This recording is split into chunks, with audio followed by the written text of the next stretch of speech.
Le tengo una pregunta. Piensa un minuto, ¿cuál es su historia favorita? No me refiero solo a historias bíblicas, sino a cualquier historia. ¿Cuál es su historia favorita? Puede ser una película, su película favorita, un libro, tal vez un cuento que leía cuando niño, o incluso una historia real, una historia que tal vez sus abuelos le contaban cuando niño, o que corre por su familia siempre y produce risa siempre en la junta familiar. ¿Cuál es su historia favorita? Piensa en ella. ¿Y por qué es su historia favorita? ¿Qué la hace su historia favorita? ¿La tiene en su mente ya? Piensa, o su película favorita, su libro favorito, no sé. ¿Qué la hace su historia favorita? Tal vez le trae buenos recuerdos, tal vez se identifica con alguno de los personajes, o tal vez marcó su vida porque le dejó una muy buena enseñanza. Bueno, yo quiero compartir una de mis cuentos favoritos. Cuando era niño, hace mucho tiempo, mi cuento infantil favorito se llamaba El oso que no lo era. No sé si alguno lo leyó alguna vez, ¿no? Un clásico infantil de mi época. El oso que no lo era. Bueno, se trata de un oso que él se fue a hibernar como todos los osos hacen. Era un oso normal que se fue a dormir por el invierno, pero resulta que se despierta y habían construido una fábrica justo encima de su cueva. Entonces él se despierta y sale a la fábrica y está la temporada de trabajo. Y ahí en medio de ese desconcierto del oso, nadie se da cuenta que él es un oso y todos piensan que es un ser humano, barbón. Así que lo mandan a trabajar.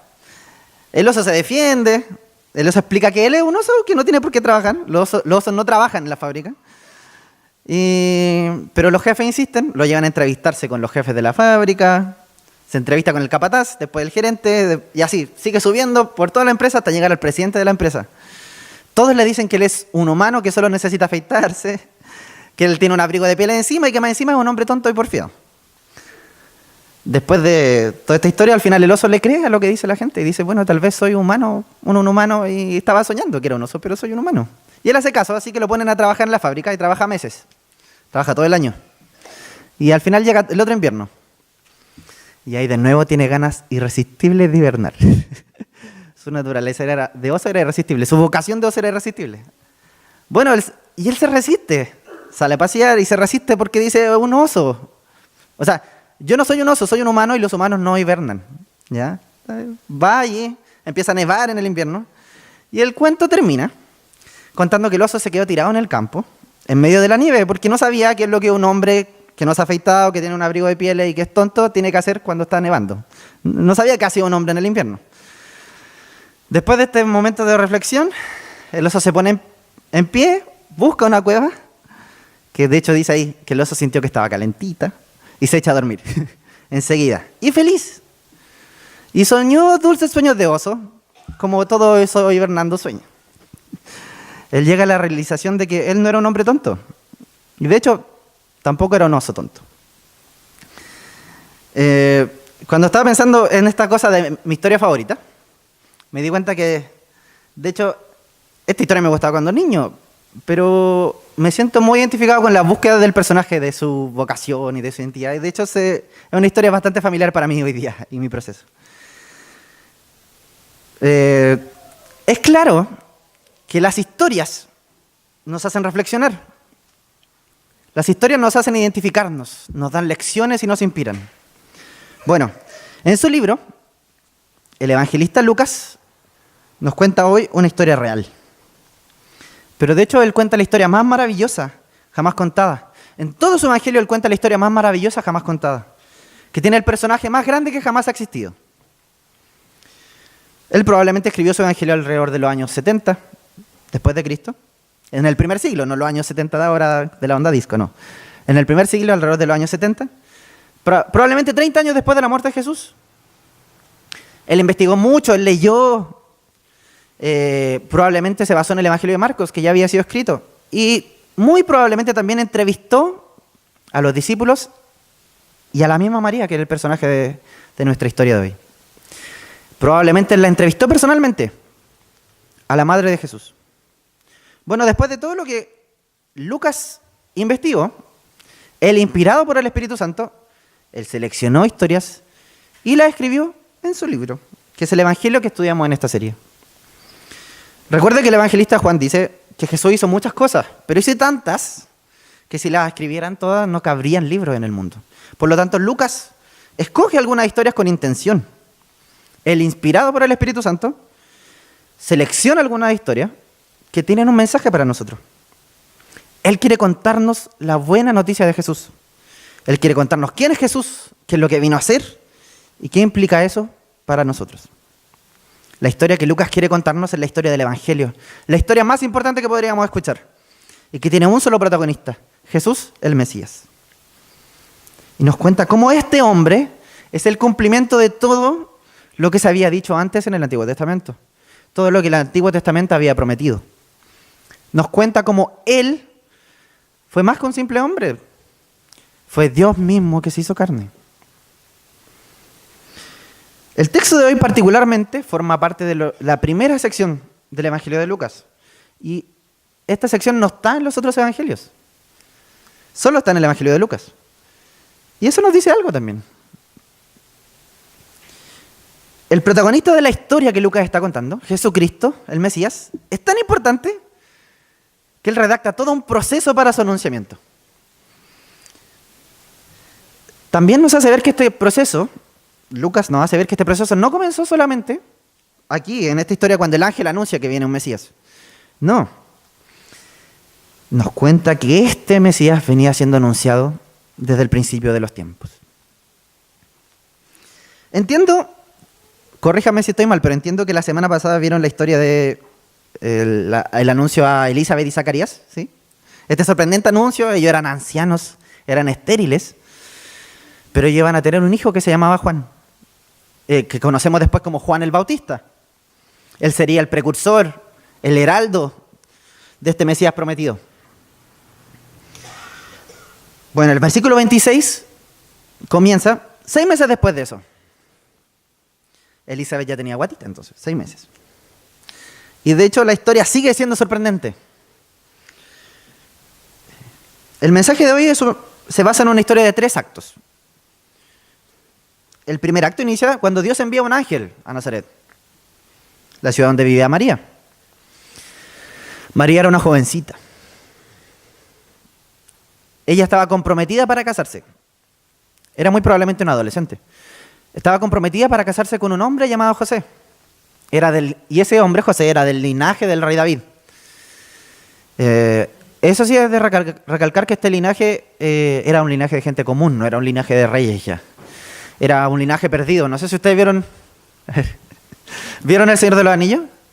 ¿Alguien vio El Señor de los Anillos? Y que está Aragorn, que es Trancos, porque el linaje de su realeza estaba perdido en medio de gente normal. Bueno, es la misma situación aquí. José es del linaje de David, sí, pero no eran reyes. De hecho, el pueblo está siendo gobernado por el Imperio Romano.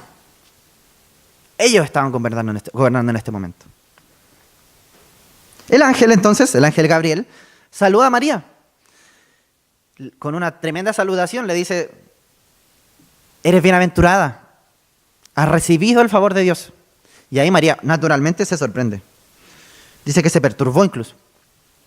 El ángel le cuenta que va a tener un hijo y que ese hijo será muy grande. De hecho, será el rey prometido, que iba a ser el descendiente de David, el Mesías, que iba a liberar al pueblo, de Dios y que iba a reinar por siempre. Bueno, María, muy inteligente, perceptiva y piadosa, ella dice: mira, yo soy una jovencita soltera y no me he casado. Y soy honesto contigo, ángel, soy honesto. ¿Cómo? Yo soy virgen. ¿Cómo voy a quedar embarazada? Y el ángel le contesta: esto va a ser obra del Espíritu Santo, del Espíritu de Dios. ¿Quién era el Espíritu de Dios para María? El Espíritu de Dios es el que creó todas las cosas en Génesis, el que hizo los milagros en la época de Moisés, el que revelaba su palabra a los profetas. Y ahí le dice a María: ese mismo Espíritu de Dios va a venir sobre ti, y así concebirás al Hijo de Dios. Es muy hermoso como concluye este primer acto, porque dice que María creyó y se dispone a servir. Dice: soy tu sierva.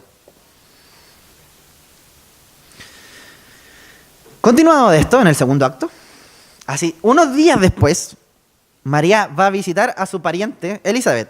La tradición, algunas tradiciones dicen que probablemente era su prima. Entonces, yo lo vi muy femenino esto, muy lógico. Si una mujer se acaba de enterar que tu prima está embarazada y aparte tú también estás embarazada, obvio que vas a correr a ver a tu prima para contarle la noticia. Yo me imagino a mi hermana que está embarazada ahora, obvio que quiere compartir la noticia con todo el mundo. Cosas de mujeres. Entonces María, en el versículo 39, mire, dice, se fue deprisa a ver a Elizabeth. Ojo, Elizabeth es mucho mayor que María. Era como casi su tía, por así decirlo. En su vejez, Elizabeth estuvo embarazada, pero la obra del Espíritu Santo unió a estas dos generaciones diferentes en torno a un solo propósito. María llega y saluda. Y ahí ocurre otra cosa sorprendente. Juan el Bautista, que estaba allí en la guatita de Elizabeth, dice que era lleno del Espíritu Santo desde el vientre de su madre. Entonces llega María y Juan salta. Intenso ahí el texto. Salta, se mueve. Ahí dice que Elizabeth fue llena del Espíritu Santo y conoce, sabe lo que está sucediendo. María ni siquiera le ha contado una palabra. Viene recién saludándola. Pero Elizabeth ya sabe lo que está sucediendo por la revelación del Espíritu. Dice, tu hijo, o sea, estás embarazada, y tu hijo es bendito. Tú eres dichosa, eres bendecida. Y la razón de esa bendición es que el Señor va a cumplir su palabra. Ella está hablando desde la experiencia suya, de una mujer anciana, que supuestamente era estéril, estuvo sufriendo toda su vida sin hijos. Y ahora tiene 6 meses de embarazo. Entonces ella dice, el Señor va a cumplir su palabra, con su mano ahí en la guatita. Porque Él cumplió su palabra conmigo, aquí. Después de este diálogo, ahí inmediatamente, dice, entonces María canta. María explota así irresistiblemente en adoración. Canta un cántico de adoración a su Señor, con todo su corazón. El relato es casi como vertiginoso acá. Está lleno de emoción, es muy humano. Y el contenido del cántico, que está ahí en el tercer acto, es hermoso. Está lleno de citas bíblicas, tiene referencias al Antiguo Testamento, y que son presentadas con convicción. Porque María está convencida de que ahora se van a cumplir estas cosas que el Señor había prometido. María agradece porque impresionante, el Señor va a cumplir esto a través de nosotros. Al final el texto termina diciendo que María se quedó con Elizabeth como 3 meses, justo antes del nacimiento de Juan, y después regresó a su casa. Esta primera sección del Evangelio de Lucas, esta historia que decíamos, nos muestra que el Señor construye su historia de formas sorprendentes, de formas maravillosas. Hay muchas lecciones que se pueden sacar de este texto, pero hoy día quería compartirles y quería que meditáramos específicamente en 3 lecciones, una por cada uno de estos actos. Creo que lo primero que el Señor quiere decirnos hoy, en el primer acto, es que Él nos llama a creer en Él, a confiar en sus planes y tiempos. Dios nos llama a creer en Él, a confiar en sus planes y tiempos. Observe, por favor, con atención el primer acto, del versículo 26 al 38. Está lleno de la acción sorprendente y milagrosa de Dios. Primero el ángel interviene, Dios mismo interviene. Y después en el versículo 30, la declaración del ángel,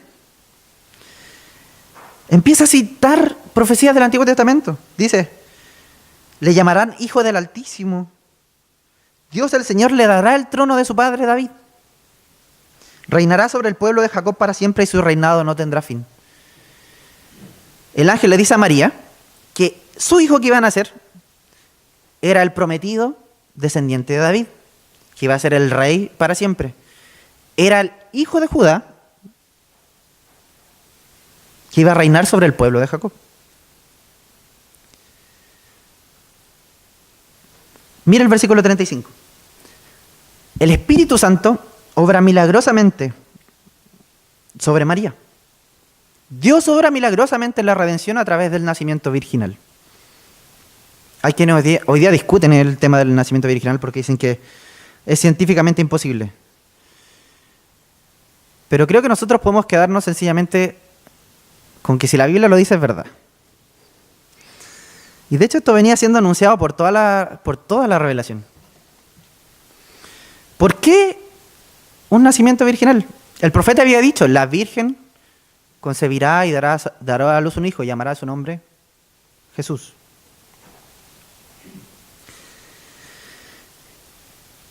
Pero el nacimiento virginal no es el único milagro en ese texto.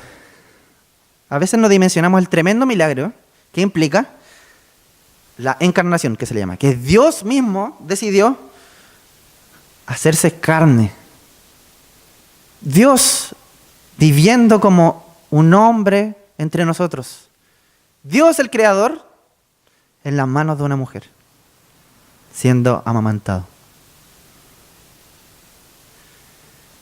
Jesús, 100% Dios y 100% hombre. Este es un milagro que la Biblia nos presenta. Y de hecho, con toda racionalidad, nosotros podemos decir, y con toda sinceridad, no tenemos por qué calzarlo en nuestra razón.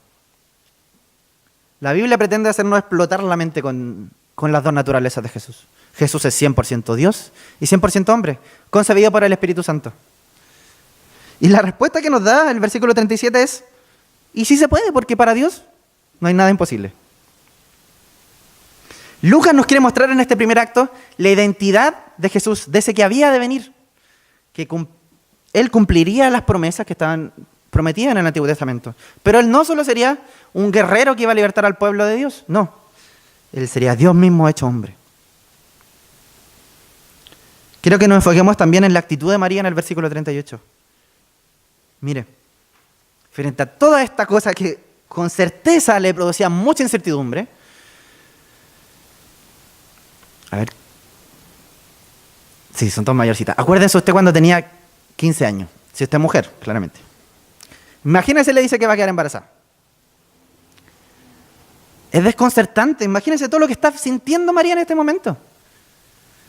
Y observe su ejemplo piadoso en el versículo 38. Dice, aquí estoy yo como sierva. Te sirvo, Señor. Haz lo que tú quieras conmigo. Quedar embarazada para una mujer antes del matrimonio en esta época era una cosa terrible. Podrían hasta matarla. Si José hubiera decidido decir, esta mujer me engañó, estaba comprometida conmigo, pero se metió con otro hombre y se embarazó, ella podría haber muerto. Así que cuando Jesús dice, cuando María dice, Señor, aquí está tu sierva, es, pongo mi vida en tu control, porque la sociedad me va a condenar por esto. María manifestó su fe mediante su entrega voluntaria. Su entrega voluntaria a la completa voluntad de Dios.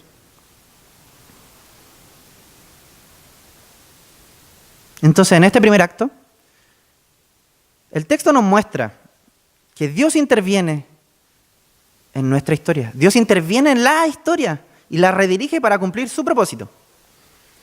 De hecho, así como hizo con María, Dios interviene y redirige nuestra historia. Llevemos un poco a algo concreto. ¿Le ha pasado a usted alguna vez que tenía un planeado algo grande, algo para su vida? Un plan para los próximos 3 años, por ejemplo. ¿Y al final no le resultó?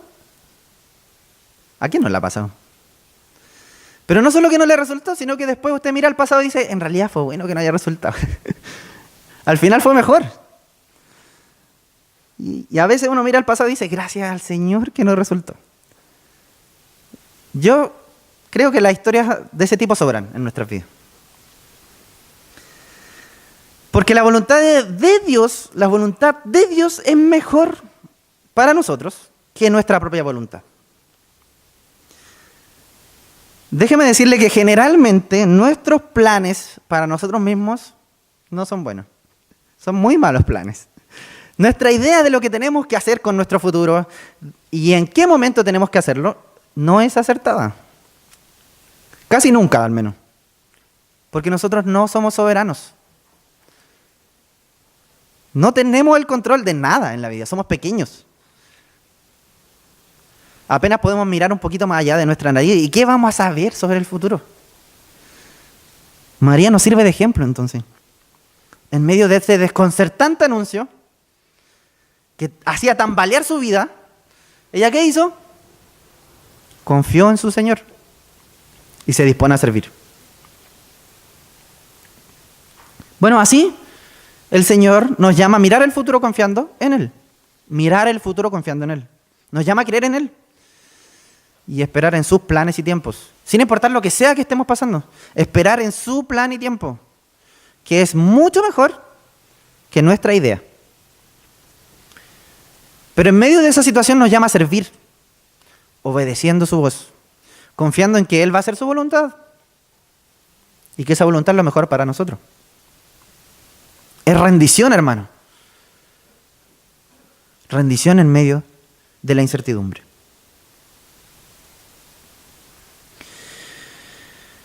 Vamos al segundo acto. Quería compartirle que la gracia de Dios une las generaciones. Observe el segundo acto. María va deprisa a ver a Elizabeth. Y Elizabeth es llena del Espíritu Santo y sabe lo que está sucediendo. Y refuerza y da apoyo y anima a María. Y le dice, tú eres bendita entre las mujeres. Dichosa en el 45. Dichosa tú que has creído, porque el Señor, lo que el Señor te ha dicho se cumplirá. Quería hacer un paréntesis de eso, sí, aquí. Creo que lo tenía más adelante, pero me dieron ganas de decirlo ahora.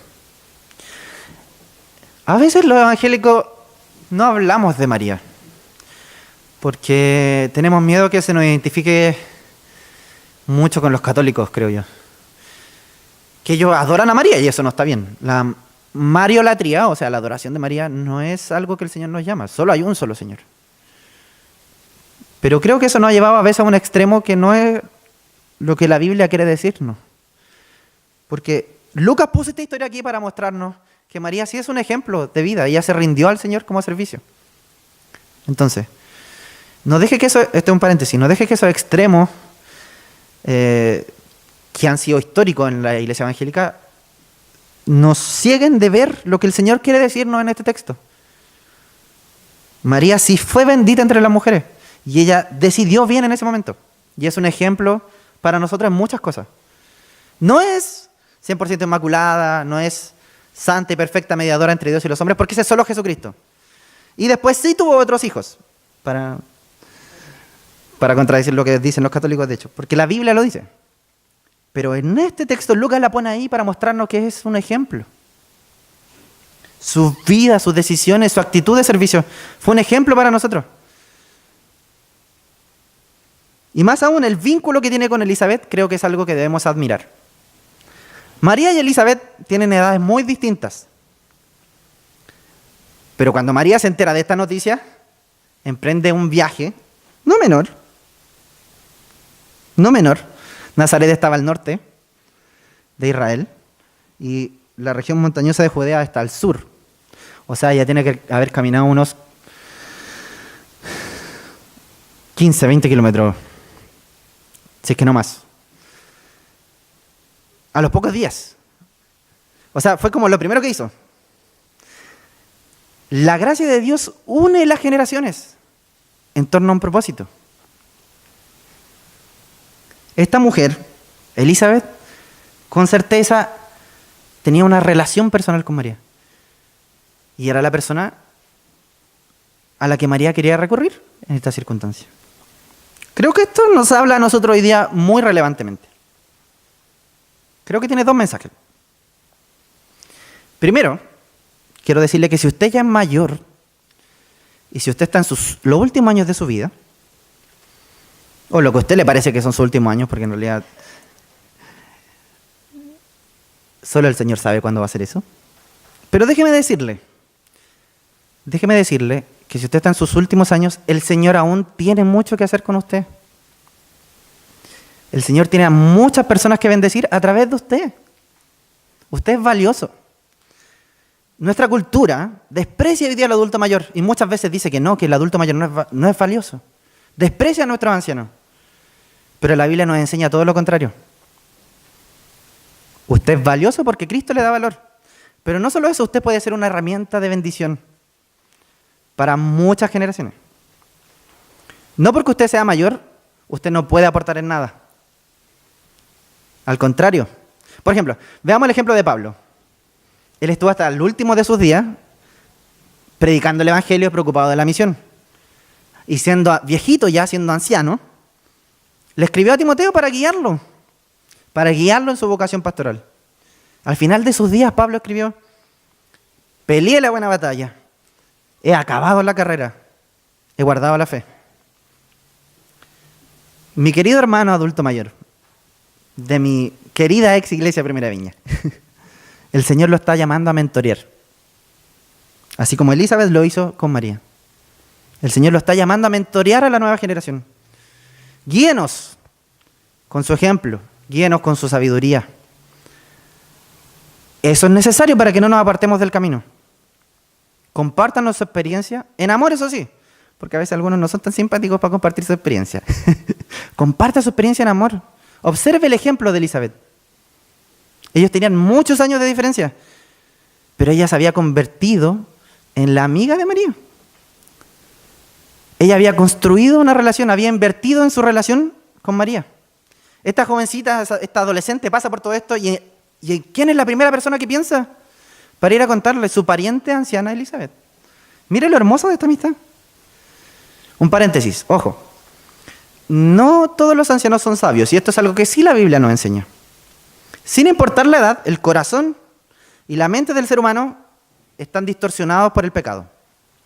Pero usted puede ser un adulto mayor que guía con sabiduría. Que guía con sabiduría a nuestra generación, a la próxima generación. Tal vez usted conoce este versículo de Proverbios. ¿Cuál es el principio de la sabiduría? ¿Lo has escuchado alguna vez? El principio de la sabiduría es el temor de Jehová. Entonces, mi querido adulto mayor sabio, llénese de la Escritura. Aproveche el tiempo que tiene para llenarse de la Biblia, para compartir solo con el Señor y aprender de Él, pero también para compartir con los demás. Ore mucho. Ore para que usted sea transformado para ser más como Cristo. No hay falacia más grande que esa que he escuchado muchas veces: yo ya no puedo cambiar. Cristo es poderoso para cambiar a las personas de cualquier edad. Trabaje y esfuércese por ser más como Cristo. Llénese de la Biblia. Y así será una persona sabia en el temor de Jehová. Y así usted podrá guiarnos a la siguiente generación con sabiduría, como muchos otros han hecho durante la historia. Si no fuera por hombres sabios que se dedicaron su vida hasta el último de sus días, no tendríamos el Evangelio hoy día con nosotros. Dedique su vida hasta el último de sus días para proclamar el Evangelio de Jesucristo. Y así usted podrá decir, en el último de sus días, como Pablo: peleé la buena batalla, acabé la carrera, he guardado la fe. Y en lo segundo, dije que eran dos cosas.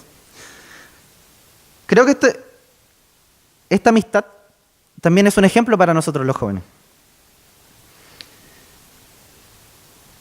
Así que, querido joven, observa por favor con atención cómo María recurre a la experiencia de Elizabeth, con respeto, en el momento de la sorpresa y de la incertidumbre, y en el tiempo de gozo también, porque igual es una buena noticia. Ella recurre a la experiencia. Así que, joven, debemos apreciar la sabiduría que dan las canas. Debemos respetar la experiencia que dan los años. Oye el consejo de nuestros ancianos, de los que son temerosos del Señor, eso sí. Oye el consejo del anciano temeroso del Señor. Pero también, como María lo hizo, busca el consejo de hombres y mujeres de Dios. Creo que esto es algo que nuestra generación no hace. Se siente gobernante del mundo como nunca antes en la historia. Pero la Escritura nos enseña que debemos buscar el consejo de la generación anterior, de hombres y mujeres de Dios que tienen mentes y corazones llenos de la Escritura. Queridos jóvenes, debemos apreciar el trabajo de las generaciones anteriores que entregaron sus vidas por el Señor. Pero también el Señor nos llama a mirar ese ejemplo y entregar nuestras vidas por Él, como ellos lo hicieron. No sé si usted conoce un hermoso himno que dice: Señor, heme en tus manos, dirígeme. Hasta el fin de mis años, mi guía sé.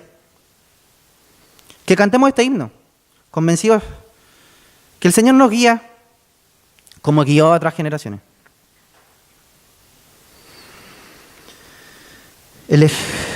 La relación de María y Elizabeth es un tremendo ejemplo para nosotros. Es una relación en torno a las promesas del Señor, en torno a su palabra. Observe también, por favor, el tercer acto.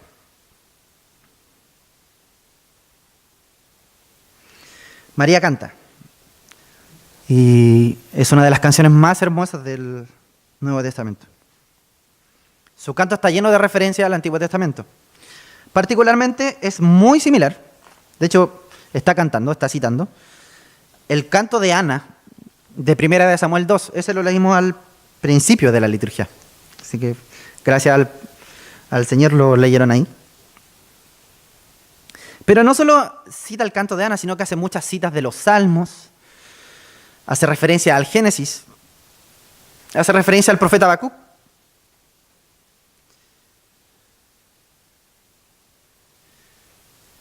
Pero fíjese, ¿cómo empieza este cántico? Mi alma glorifica al Señor y mi espíritu se regocija en Dios mi Salvador. El canto de María no apunta a ella misma como la madre de Dios y futura mediadora entre Dios y los hombres. No, apunta a la causa primaria. Con humildad, apunta y adora al Dios cuyo plan se ejecuta para el beneficio de su pueblo y para su propia gloria.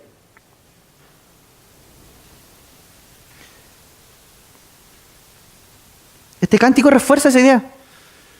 La actitud de María es humildad. Este canto no se trata de que ella busca ser glorificada, sino que se trata de que glorificar a su Dios, que decidió usarnos a nosotros como sus instrumentos para su misión. Mire, todo el rato habla de las obras de Dios. Mira el 49. Estoy medio piti hoy día. Mira el 49. El poderoso ha hecho grandes obras. 50. De generación en generación se extiende su misericordia. 51. Él hizo proezas en su brazo. Con su brazo. 54. Él acudió en ayuda de su siervo Israel, cumpliendo sus promesas. Mostró su misericordia a Abraham y a su descendencia para siempre. El canto de María nos muestra que el servicio de Dios se trata de glorificarlo, por querer usarnos a nosotros indignos instrumentos para su gloria. Creo que este cántico nos hace dos llamados para nosotros.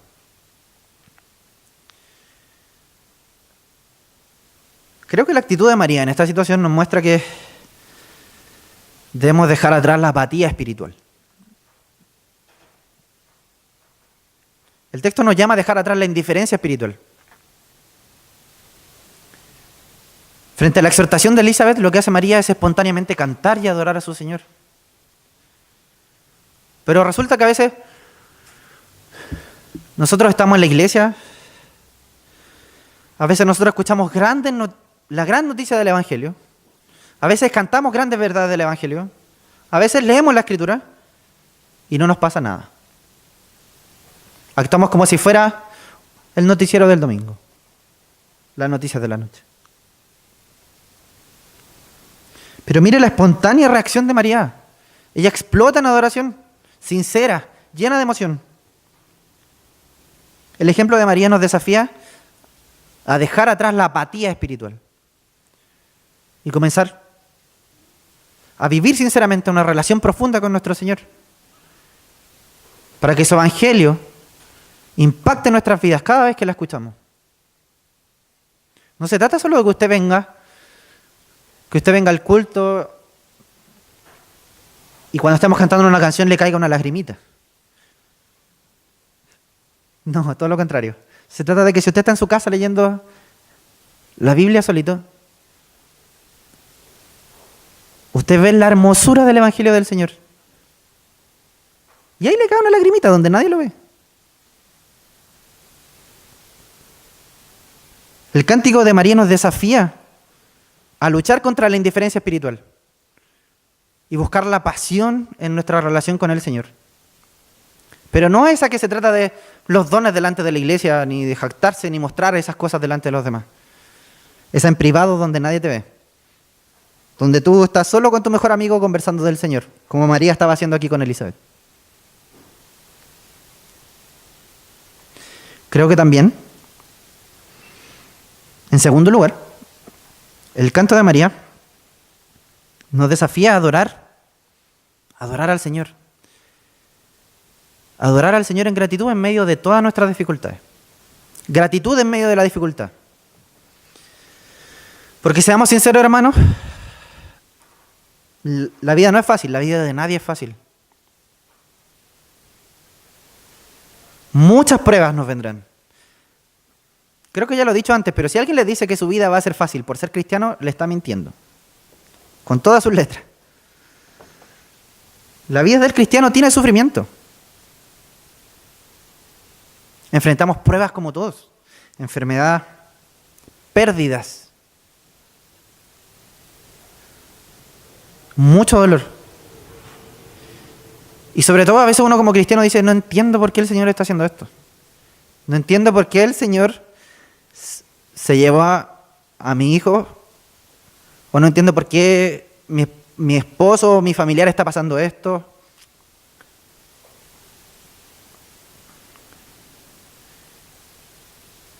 Pero el canto de María nos llama a ser agradecidos en medio de las dificultades y entender que el Señor ya hizo su gran milagro al revelarse en la historia. El Señor ya hizo su milagro al amarnos a través de Jesús. Y ese es el mayor milagro que Él podría haber hecho. María hace un recorrido por toda la Escritura para decirnos gracias al Señor por lo que Él ya hizo. Jesús ya hizo la mayor obra que podría haber hecho por nosotros. Y esa es nuestra fuente de gozo y nuestro sostén en medio de toda dificultad. Siendo nosotros pecadores, Cristo murió por nosotros. Ese es el amor verdadero. Esa es la razón de nuestro cantar en medio de la dificultad. En medio de cualquier dificultad. Jesús entregó su vida por nosotros.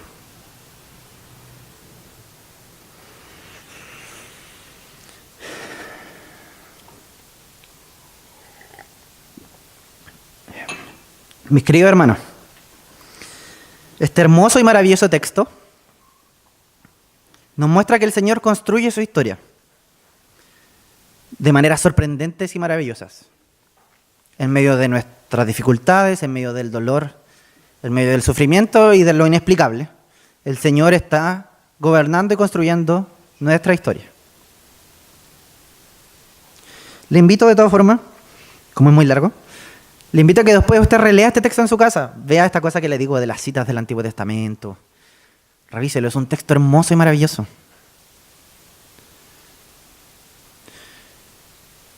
Pero creo que hoy día el Señor nos invita a recordar estas tres reflexiones.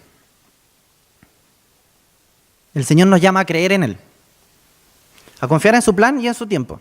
Él sabe. Él interviene en nuestra historia y confiamos en eso. Él dirige nuestra historia y está bajo control. Él está bajo control en todo lo que estamos pasando, en todo lo que hemos pasado. Y tiene un propósito. Segundo, la gracia de Dios nos llama a que las generaciones se unan por su misión. Une a los adultos y a los jóvenes, a los ancianos y a los jovencitos, en torno a un solo propósito, la misión. Como Elizabeth y María. Esta amistad en torno al Evangelio. Así que el Señor nos está llamando como iglesia a unirnos para trabajar en la misión de Dios.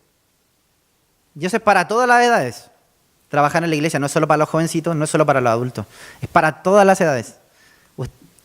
Usted tiene algo que hacer en la misión de Dios. Queda mucho para hacer.